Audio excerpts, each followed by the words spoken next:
Hey folks, thank you for joining us for another exciting episode of Yoml. Today we are doing Reflection 227. This is the book that started all this journey that we have, and this is actually part two of two.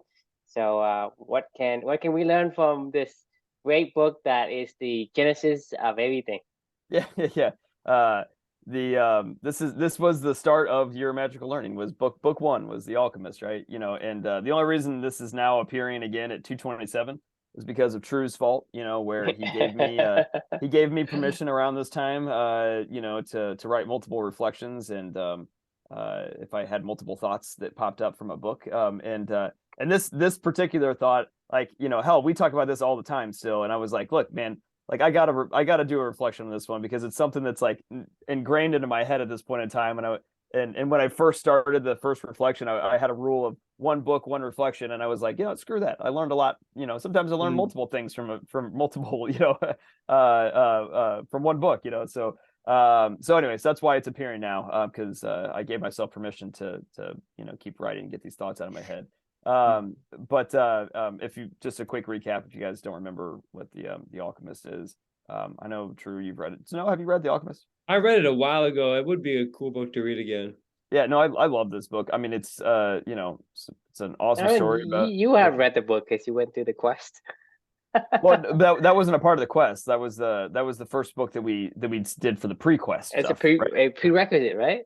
It wasn't a prerequisite. We just started recommending it to people, like, as like, hey, you're getting ready to start in a couple weeks, like maybe check out this book, The Alchemist, right? I never made anybody ever read The Alchemist. We didn't ever make anybody do anything, but like we never made that a part of the quest necessarily, as in like, Mhm. hey, this is where it starts. It was more of like, if you're waiting to start with your little cohort or whatever, like, check this book out. You know what I mean? But as it is, anyway, the Alchemist is about Santiago, the Andalusian shepherd boy who yearns of travel in search of worldly treasures, and he leaves his home and looking for his personal legend, and ends up. I'm not going to spoil the whole story, but that's the story, right? That's what it's about. It's kind of like a, I don't know, it's kind of like a fable, I guess. I don't know what you would necessarily would call it, but Mm. I loved it. Learned a lot from it. But this particular reflection is about don't forget to take in the castle. So start this one off with a little story from The Alchemist. Kind of paraphrasing it a little bit. A shopkeeper's son was sent to learn the secret of happiness from the wisest man in the world. When the boy arrived at the wise man's castle, he waited 2 hours to finally meet the wise man. When he got a chance to talk to him, he said, I've been waiting for 2 hours, and I'd love to learn about the secret of happiness. So the wise man said, I'm a little busy right now, and why don't you go take a tour around the castle for a couple hours, and come back to me, and I'll tell you the secret of happiness. And he sends the boy on his way, and as he's leaving, he goes, oh, hang on a second, like, here. Gives him a spoon, and he fills it up with oil, and he's like, and do me a favor, when you come back, like, bring the spoon back with all the oil on it. So the boy goes and walks around the castle for 2 hours. He takes in, he's concentrating on the spoon the whole entire time, and making sure that he doesn't drop any oil. He comes back to the wise man in 2 hours, and he has all this the oil on the spoon, and he's back, and he was like, hey, I did it. I came back. I'm here to learn about the secret of happiness. And the wise man says, well, great to see you. Did you get a chance to take in the whole castle while you walked around and enjoy all the tapestries and the beautiful, the whatever, artwork and all that other stuff? And it's a pretty magnificent castle, isn't it? And the boy was like, well, I didn't look. I was too busy worried about, not dropping the oil. And he goes, well, do me a favor. Go take another lap around for another couple hours and take in all the castle, and come back, and I'll tell you the secret of happiness. So the boy walks around the castle again. He comes back 2 hours later, and this time when he returns, he only has like half the oil left on the spoon. And the wise man asks him, like, what'd you think of the castle? And the boy was like, this was amazing. It was awesome. It was great to see it all. He was like, but I didn't get a chance to. I dropped some of the oil on the way around because I wasn't paying attention to it. And he goes, well, that is the secret of happiness, is to make sure that you take in all the wonders of the world at the same time as not dropping the oil on the spoon, right?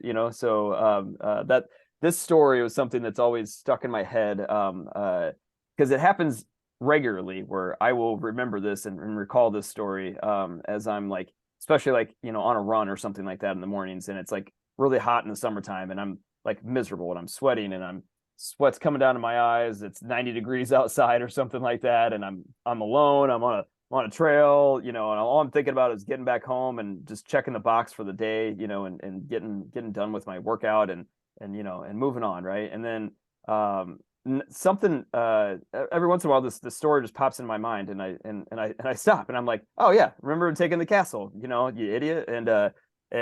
So I'll end up looking around, and I'll see like the beautiful tree lined, walk that I'm on, marvel at like, some of the structures that I'm running by in the park near my house or something like that. I'll take in the cool breeze, that does like, cool you down a little bit. And then I realize I'm not alone too, because I'm always, on these runs with my daughter, and I realize, how beautiful everything is around me. And before I know it, I'm back at home, and I had a great run, and the run transformed from something that was completely meaningless to something that was incredibly meaningful, and something that I find a ton of joy in, and something that some just magically transformed from something I didn't want to do to something that, I look forward to doing every single day, and spending time with my daughter and finding more meaning in the stuff that I'm doing. So like, this is what I think about a lot, I guess, all the time. The story, I'm reminded of the story all the time whenever I'm doing some stupid shit that I don't want to have to do, and then I think about like, making sure to remind yourself to take in the castle and see like, I mean, this world's just freaking beautiful, and it's just awesome, all the stuff that we've done, can do. And I guess that's the secret to happiness, right? Per the wise man, don't forget to look up every once in a while and remember what it's all about. It's not just about carrying the spoon and getting done with shit. It's, take it all in. So that's the reflection for the day. The question is are you too focused on not dropping the oil sometimes? And how can you remind yourself to look up every now and then and take in the castle and soak in the beauty of the world? And yeah, I'll let you guys take it from there. Would love to get your thoughts.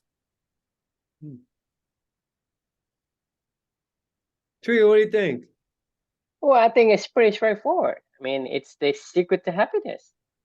It is spelled out right there. It's a secret because we just talked about this before we got onto this recording. Life, right? You don't want to just go to a destination. To me, life is a collection of events. Life is a collection of stories. So imagine if I have my life. I was born. I have maybe a magical wand or remote control, and I can fast forward my life until I'm 70 or 80 or whatever, and I'm my deathbed. Man, that's my destination. So if you don't take in the events that you happens to come across, then how can you summarize to me what your life is about? Tell me about your life. Your life is a collection of events. Because if you don't take in the scenery and the majestic of the castle, you are focused on getting to the destination. You're getting on to some kind of a place, some kind of a stage, right? A phase of your life.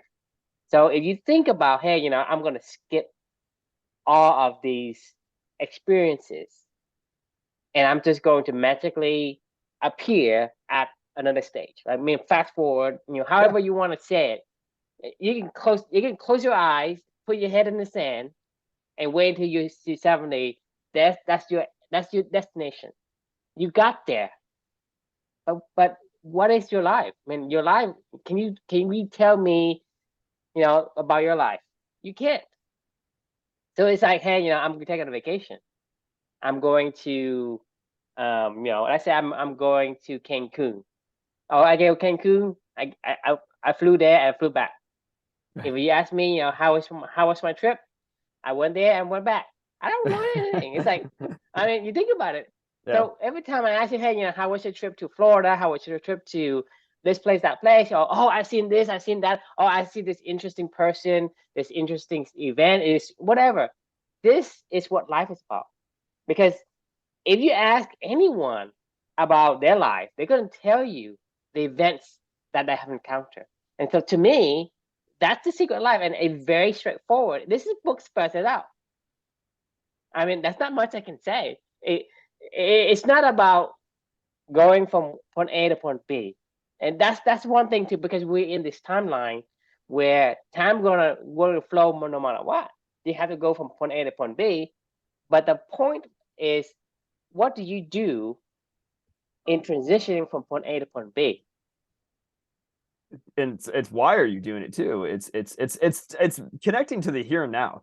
Like, you know, like because we can get so damn focused on just carrying, like you said, going from point A to point B and carrying the oil, you know, and like I mean, I was laughing, you know, to myself as you were talking about some of those trips and things like that. Like I mean, first, you know, it it's or you saw me yesterday, right? We were when we were I was talking to you about the rise and reign of mammals. You know, Mm-hmm. I was fucking ecstatic about that book. Like I mean that was like I learned so much shit from that book, and in the journey of it of learning it was like just one roller coaster ride after another of like oh whoa that's insane, no way, you know, like I mean I was like hanging on every edge and I loved it. Like I mean, or I could have told you, yeah, I read a book. I mean, it was, you know, it was about mammals. It's about the Like, the histories of mammals. Like, oh, right. okay.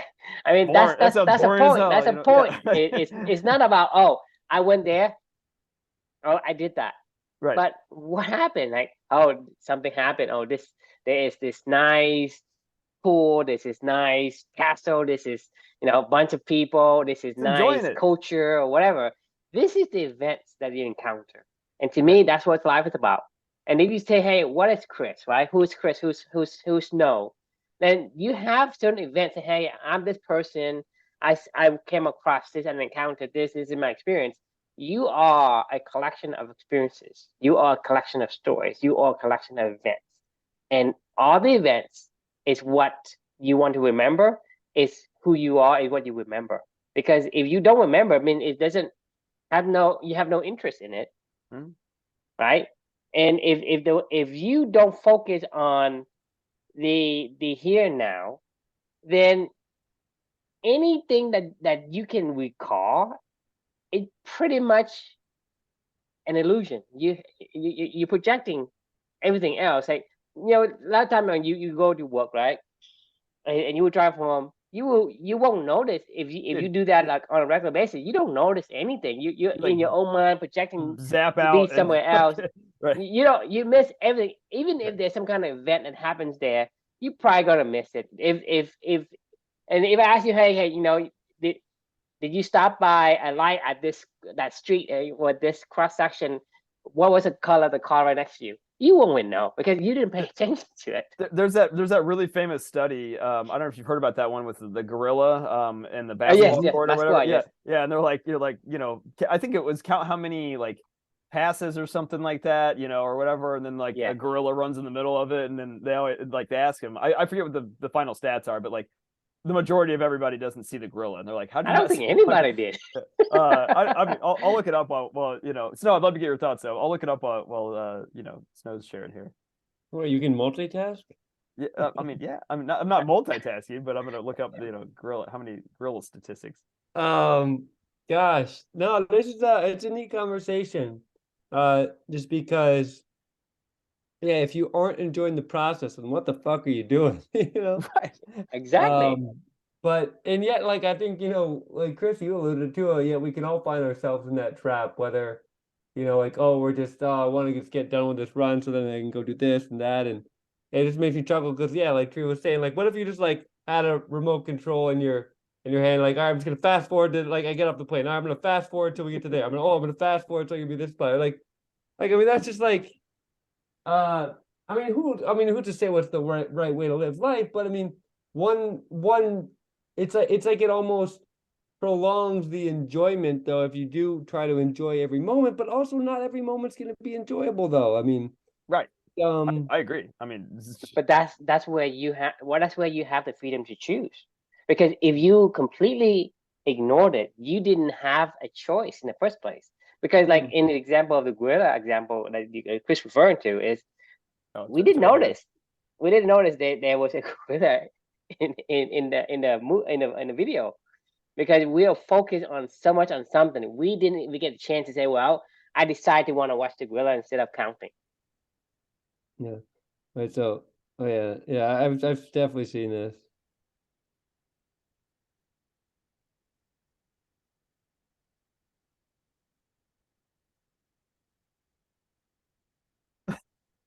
There's a fucking gorilla just walking around. Yeah, I don't understand how someone could not see the gorilla though. It says 50% of the people, over half of the people that watch this video miss the gorilla. Yeah. But I don't know. It does make me want to reread that Alchemist book. Just that story. I did forget that story in that book.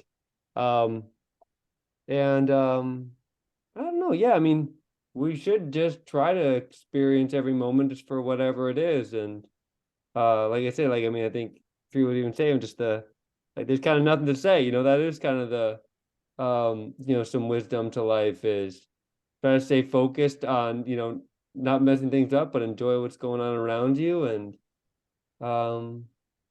yeah, So that's it.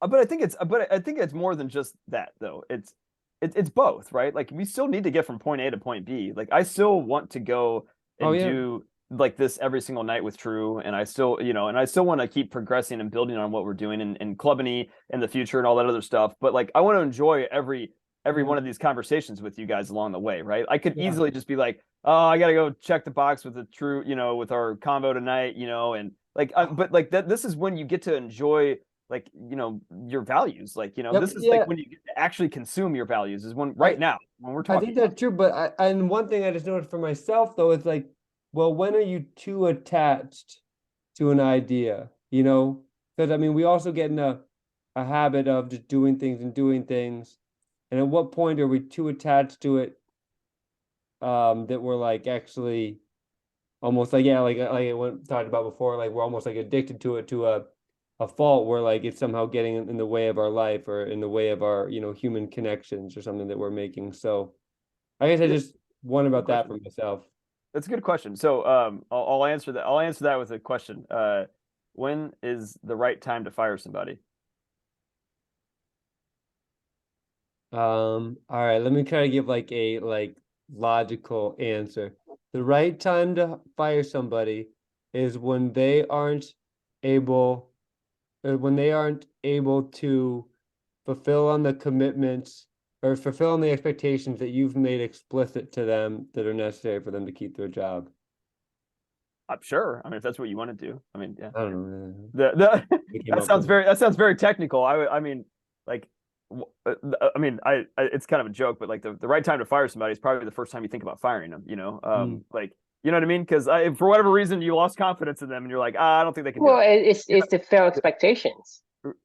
Right. I mean, it's to what you said, Snow, of like they didn't do what they said they were going to do, and they let you down. Whatever that was, integrity was maybe one of your values, or something. I don't know. Whatever, it doesn't matter. But either way, when's the right time to leave your girlfriend? The first time it comes up in your head? I mean, maybe. There's no right answer. There's no right answer right there. So that's totally gray area. Well, but I guess the point of what I was getting, the reason why I was even bringing that up is because you were saying, well, you can't be so addicted to stuff. I agree with you. Like if look, I think if True and I, said this isn't fun anymore. This isn't what we want to do anymore. Like we wouldn't do it. Like I mean, I don't think that either one of us would have any problem saying like this. We're not able to bring out our values in this conversation anymore. We're not getting anything out of this. Like let's shift our focus back to something else in which we could apply ourselves to. Like, and we would. Like I mean, we've done that.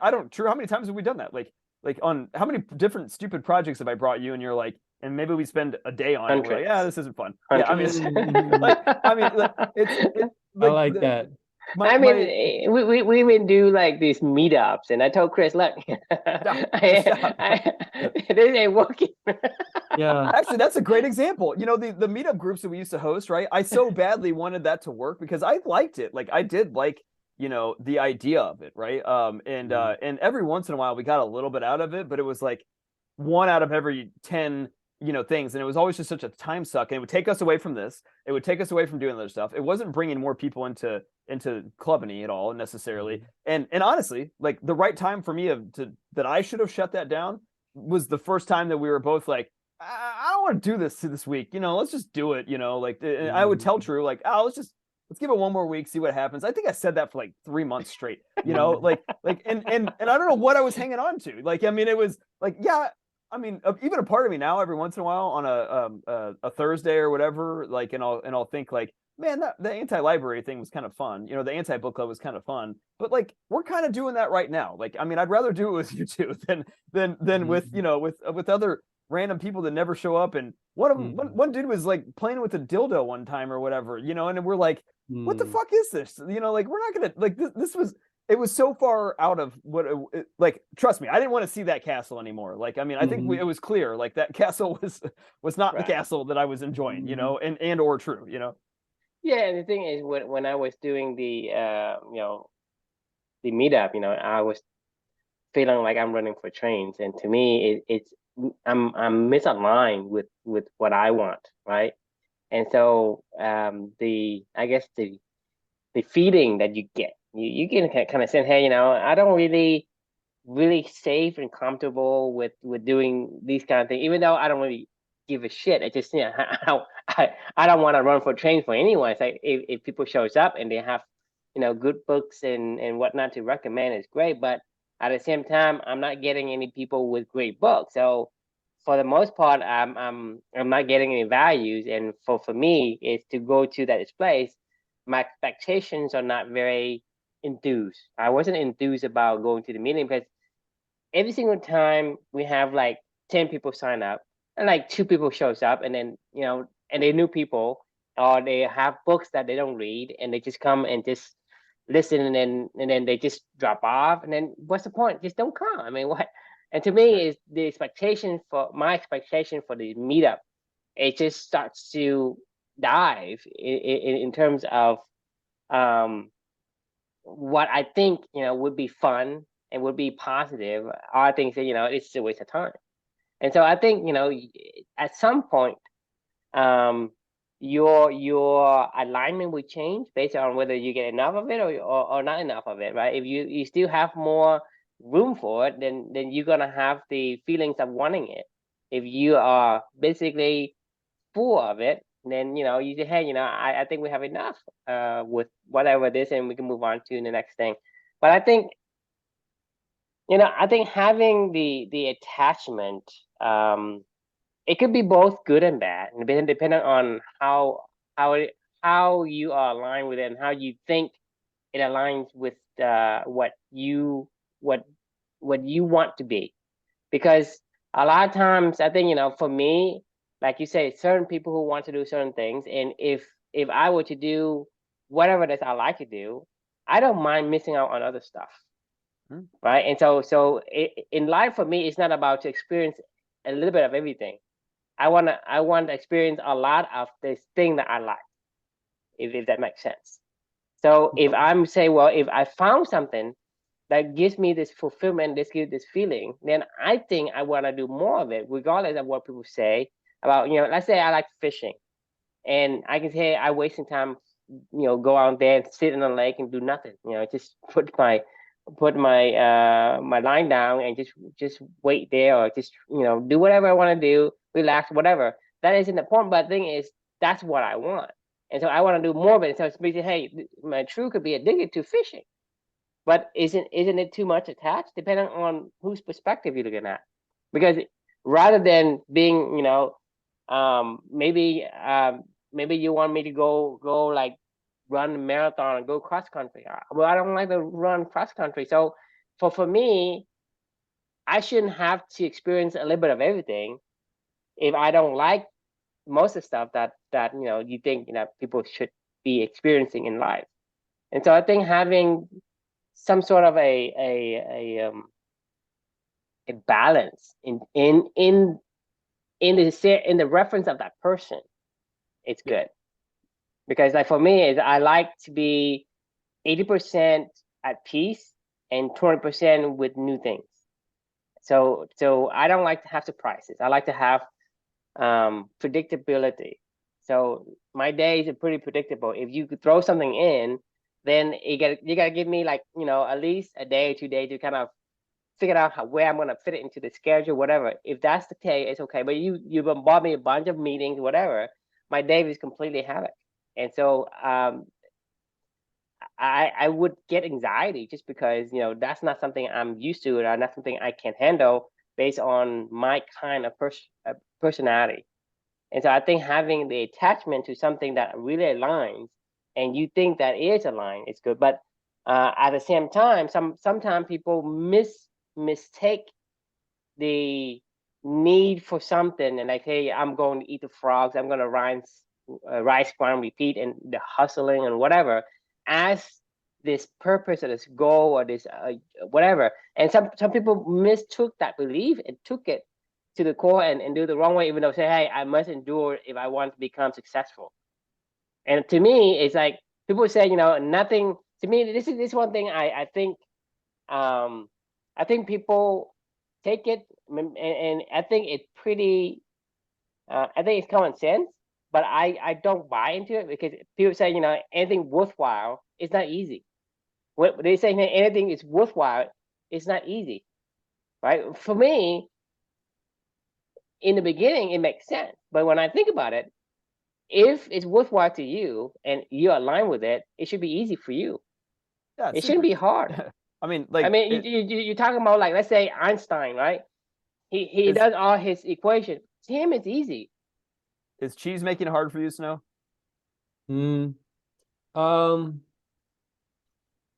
Parts of it, yeah. But hard in a good way or hard in a bad way? I mean, do when you think about making cheese, do you go, this is gonna suck, or do you think this is gonna be No, fun? no, I don't think you think that. Right. Of course, there's challenging things playing tennis. There's challenging things going on a run. There's challenging things, but when you think about it, you don't think about it, and it doesn't take a negative Yeah, I mean, perspective, just like anything, yeah, it has some good things and some bad things about it. But like But it has to be more majority, positive like than negative, right? of the good things outweigh the bad things, though. Yeah, exactly. And that's my point, is the good thing has to outweigh the bad thing, because you want to be the majority of the time have the good things in order for you to continue doing that. It make it worthwhile. And I think having an alignment makes it more easy, more good than bad.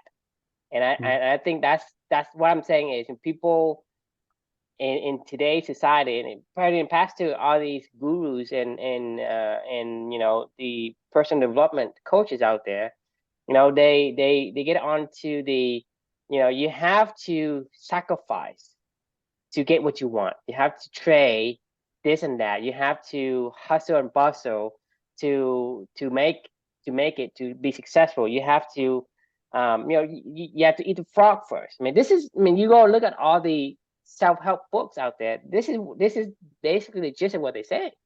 It's you got to do the hard things first. I mean, there's a lot of books out there. I mean, we talked through many episodes regarding eating the frog, regarding turning frustration to fascination. That's what we talked about that yesterday. Yeah. We're talking about what was it? But the point is, and people say you want to tackle the hardest thing first, meaning you want to take the most challenging, and you want to be challenged. You want to be this. You go, pick your most painful moments and use that as a drive. And to me, that's what people are trying to, kind of like preach to you. But I think it's not always the case. A lot of times, if you find the right alignment for you, it should be more good than bad. Therefore, it should be more easy than hard. There are going to be challenges, but the percent of challenges is going to be less than the easy peasy pieces. Yeah, I think my here's a thought around that thought, I guess, is maybe we'll call thoughts on thoughts. The thoughts on thoughts. maybe call that, let's not forget about the castle in this whole equation, right? It could be an ugly ass fucking castle. You could take a look around and go, this castle's fucking broke ass shit. I'm in a ghetto castle, or whatever. You know what I mean? That could totally be. So when you take a look at the castle, maybe it's just a shitty castle, and you're like, I don't like this castle. It doesn't appeal to me. I you know what? Here's your spoon bag. I don't want to do anything in this castle. You know what I'm saying? Or you take in the castle and you're like, oh, it's a pretty beautiful castle. And I enjoy this castle. I'm gonna try to figure out how to navigate through it and still do my stuff to be able to stay in it, or whatever I can stay in it, right? like, I mean, like there could be a second part of this story is what I'm getting at of, he goes to the wise man's castle and he takes a look around and, I don't know, it's like there's every room is boarded up and there's, like the windows are broken out. Like, you know what I mean? Like it could totally be the opposite of that. Like, okay, here's the second, story of how to be the, the happiest person. If you find yourself in a place that's ugly as hell and you don't like it, get the fuck out. You got out of there.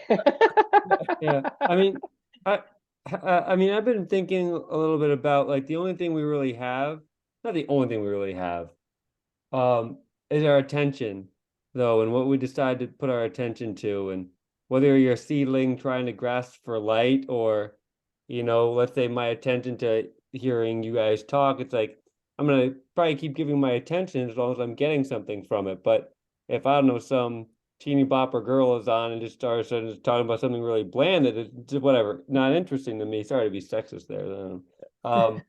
But then I'm not going to start giving my attention because I'm really not getting anything from it. And I mean, it's almost, I guess it makes sense for our brain, like evolutionary, to like want to give attention to things that are like, or are nurturing to us, or, whether they're helping us get resources or helping us feel comfort or just whatever the good chemicals that we get. So, I don't know. I just think it's been thinking about that a little bit lately, just how like, yeah, we're gonna give things attention that we feel like are good for us.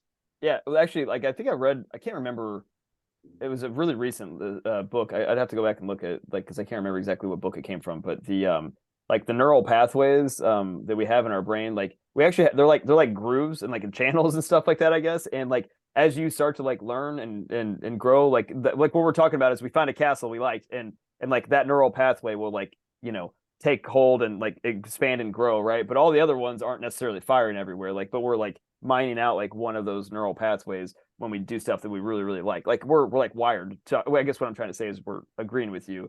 Like we're like wired when we find something that we really like. It's like, oh yeah, let's go. Let's keep going. Let's keep going deeper down that, and we'll just exclude all the other stuff. Yeah, it strengthens that neural pathway when you have a positive feedback. Yes. So whenever you have those emotions, and emotions like good emotions and bad emotions also does it. Bored emotion doesn't. Like emotion that doesn't relate to you at all. Because the thing is, when you have something that's painful, it's like, because human nature in itself wants to pay attention to things that's beneficial to us. Meaning beneficial meaning, hey, I'm not gonna die. That's also beneficial. Meaning like, so that's why the fear emotion is also pretty strong. Whenever it evokes the emotion, the connection, the neural connection, is strengthened very much. It probably strengthened twice as much as a positive connection. The connection that it gives you like this bored feeling has zero weight. It doesn't even register, and you forget them and you ignore them. But like I said, having the I mean, when you're talking about the focus and attention, I think human nature's currency is attention, and when we pay attention, we want to get something that is of equal value in return, from our perspective. So that means you don't want to pay attention to anything, right? You pay attention to something that you think is worth it to pay that to get back the benefit.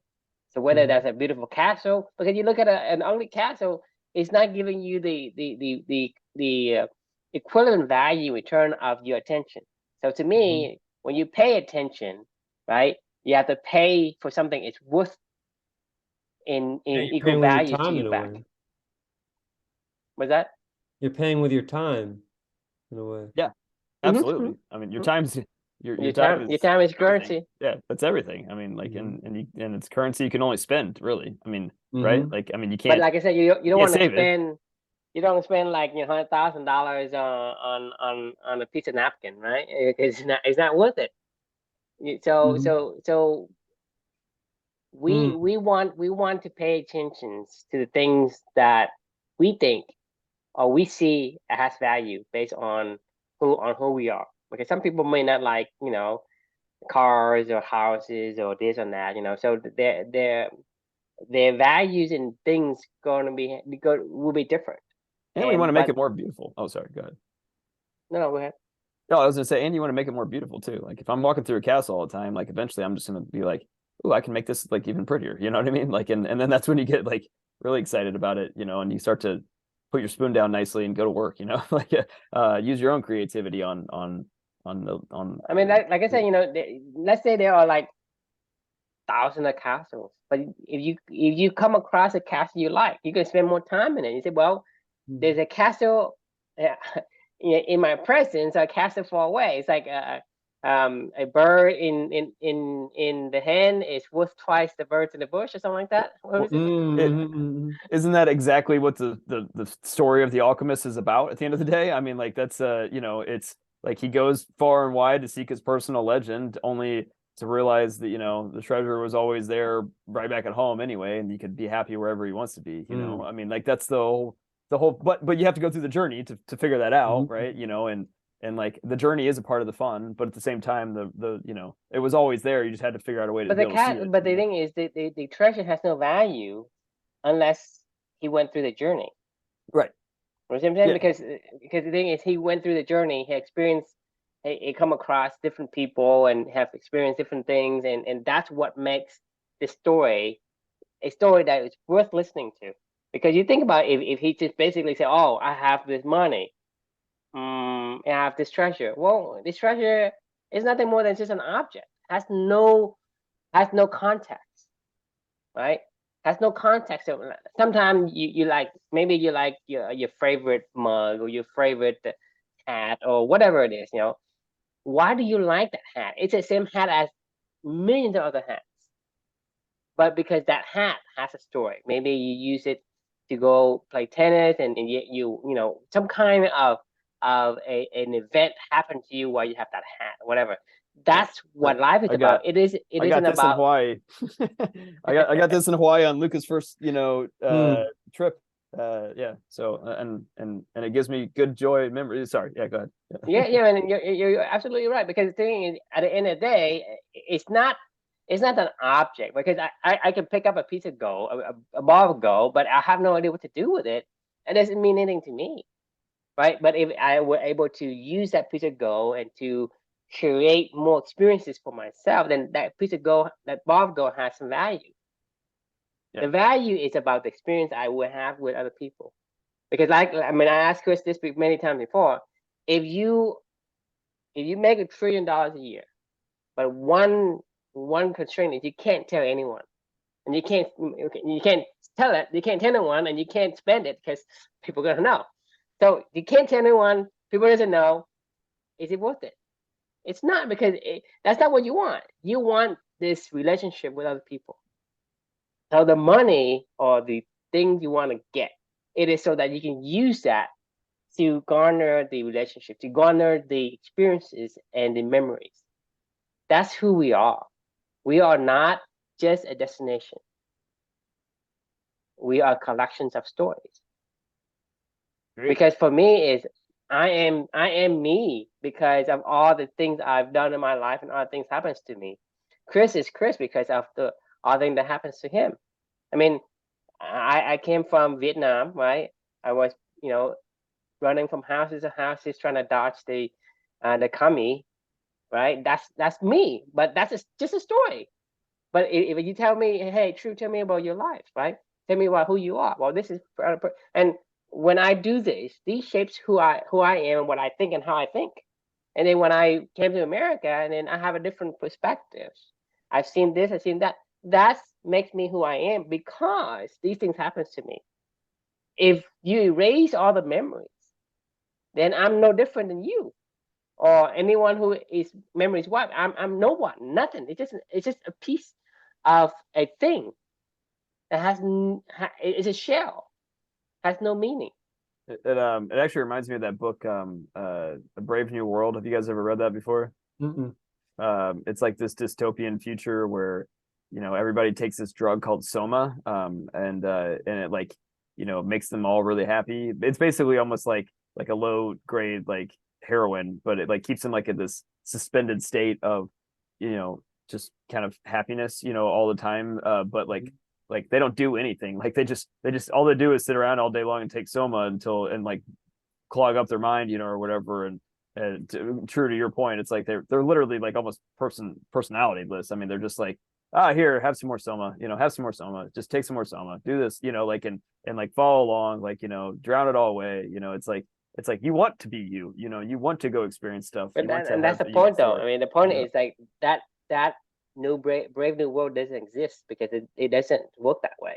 Right. It has to have a constant transition. Right. Right. You can't say, well, take this drug and be happy, because you take that drug, it becomes equilibrium. That level is the new normal, when the new nothing, the new zero. So to be happy, you gotta move up. To be happy, you gotta move up, Right. up.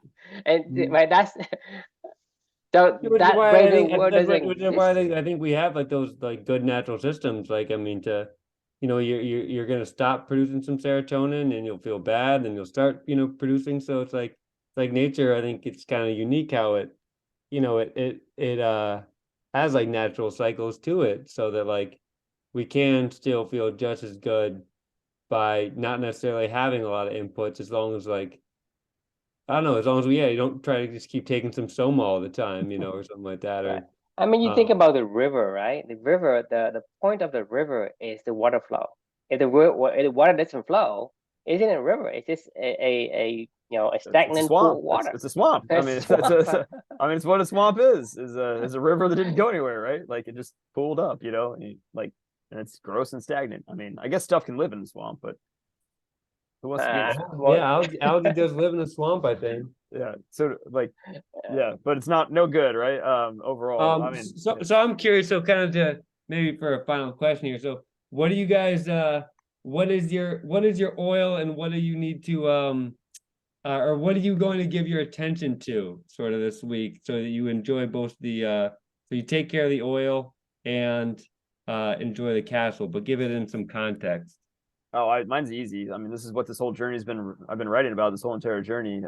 It's living for two with my daughter. It's finding that time to find my values in the stuff that I'm doing. Because when I do that with her, I find a flow state when I'm doing that kind of stuff. And when I find that flow state, I spent it, it's like spending time with her for me. It's something that we can always spend time with. So if I find myself not enjoying those things, I immediately stop them at this point in time. So much so to the point in time. Snow, I actually think your question you asked earlier was a really smart question. Like, when's the first time to break up with your girlfriends? Probably when you seriously want to break up with your girlfriend the first time. I don't disagree. I think you should quit the shit. There's a reason why it repels you in some way, shape, or form. Like I've never thought about divorcing my wife. True, have you ever thought about divorcing your wife ever? I haven't either. I've never even once ever considered like honestly divorcing my wife ever. And probably the day that I do, now that we're having this conversation, I'll probably remember this and I'll go, well, if that day comes, then Yeah, I need to. I mean, it's only downhill from there, right? So I mean, for me, when I find myself not being able to spend that time with my daughter and those value-driven flow states of things that I like to do, I know when we do that stuff, nothing but great things happen, and I'm still able to stay connected with her. Stories like this happen, where we're 277 podcasts in, to a 227 podcasts into a 365 book, reflection tour of things that we learn every single day, and talking to great people and enjoying life, right? I know I'm on the right path because these are compounding effect things that happen that way. So like it's easy for me now to figure out where to give my attention to and where to not. Like I mean, I don't know, does that answer your question? No, it does. It does. I mean, it because I mean, you have such a kind of a habitual pattern between like your values and your habits, and yeah, I mean, in the sense, if you're on a treadmill in a way of just like what you like to do, and you do it. And just for the record too, I'm not thinking about breaking up with my girlfriend. That was just like a Yeah. random.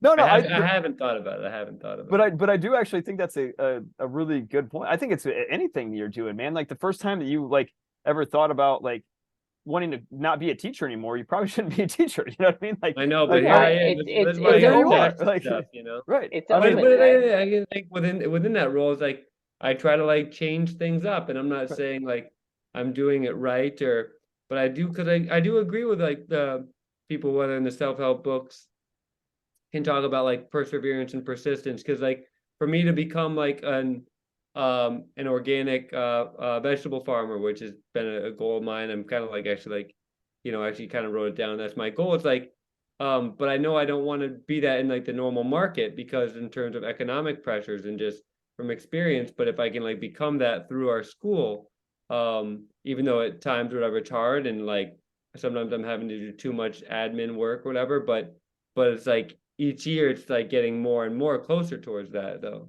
That's I'm saying perfect like fuck because it, I'm done, no, And that's yeah. perfect because I hate working for companies because I know what we're capable of doing on our own and what we want to get to. But the only reason why I'm working at the company that I work at right now is because I get to do I get to build culture. I get to build a culture. I get to do Club and Elite in this company where somebody's supporting it, and I know that is what I'm doing. So that outweighs the bad of all the other shit that I had to do at this point in time. The moment that those scales tip, like I mean, I'll go figure out how to go do this stuff again in another place and modify that to what I want to continue on down the stream that I want to go down. But but to your point, like that's the perfect thing of what you should do. That is going downhill. That is the art of running downhill. That is going downstream. It's you took what you already had and you found ways to to bring out your values. Because I also can't change how much teachers make. Like I don't or within my school, sure I could, but it's like that's why I'm also like getting into real estate though, because I can like, I mean, I do think teaching is a good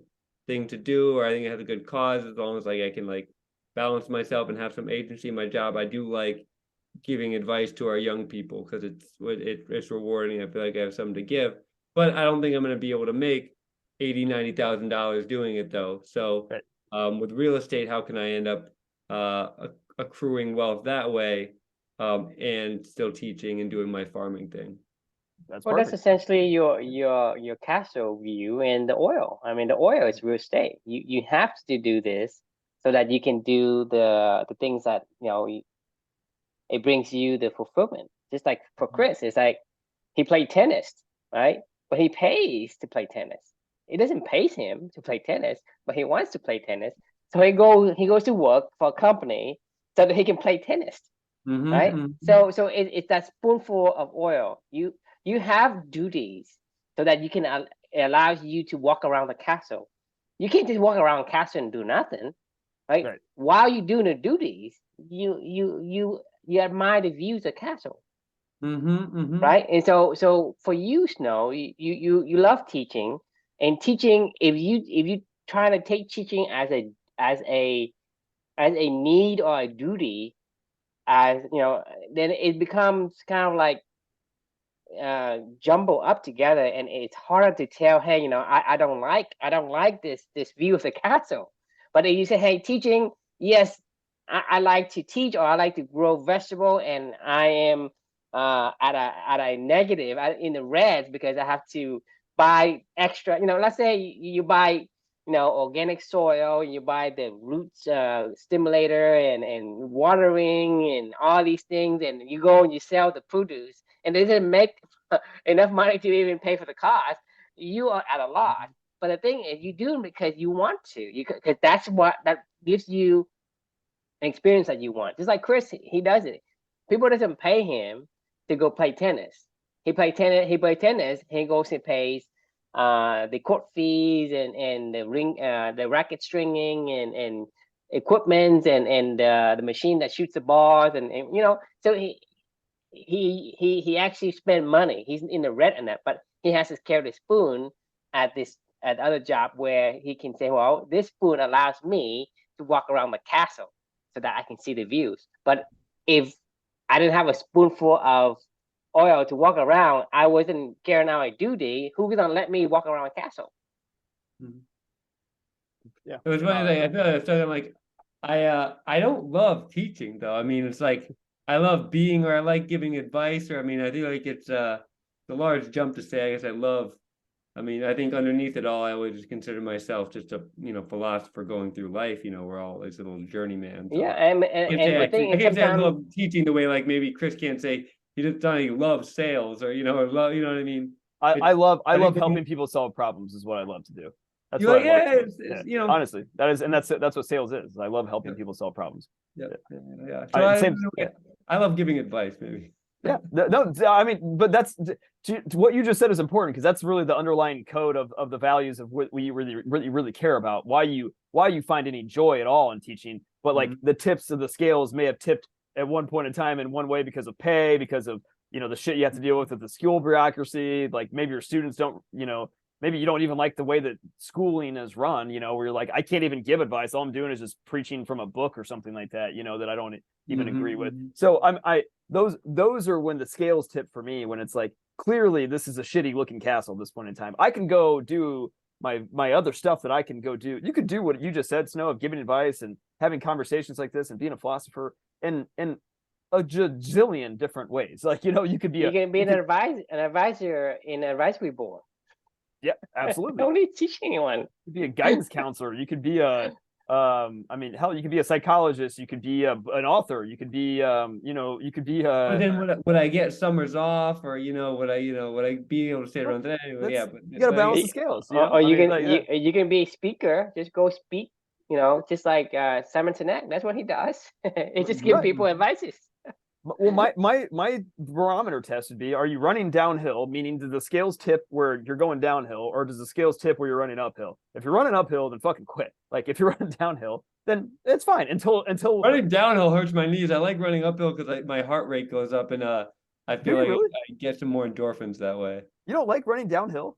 No, I don't. Oh my god, man, that's my favorite ever. I seriously do like running uphill. Well, that's interesting. What, you really seriously like? Well, then running uphill is running downhill for you. I mean, that's fine. Like, it doesn't have to be a literal thing, but like, you know what I mean? Like, it's do what you like. Like, if running uphill is what you like, then run up the fucking hill. I mean, I'm just using the metaphor of okay. Like, I mean, if you get the point, right? All right, cool. Any final thoughts from anybody? I feel like we're probably at the end here for the. Yeah, I think we're good on this one.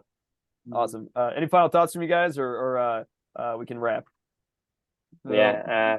No, it's like I say, it's pretty straightforward. I mean, it's things that you should be more present to be able to decide if that's something you want to pay attention to or not. I mean, if you are too busy doing the oils, the carrying the oil, eating the frog, right? Doing the thing is you didn't even get an opportunity to decide whether that, hey, I should take a look at this majestic castle.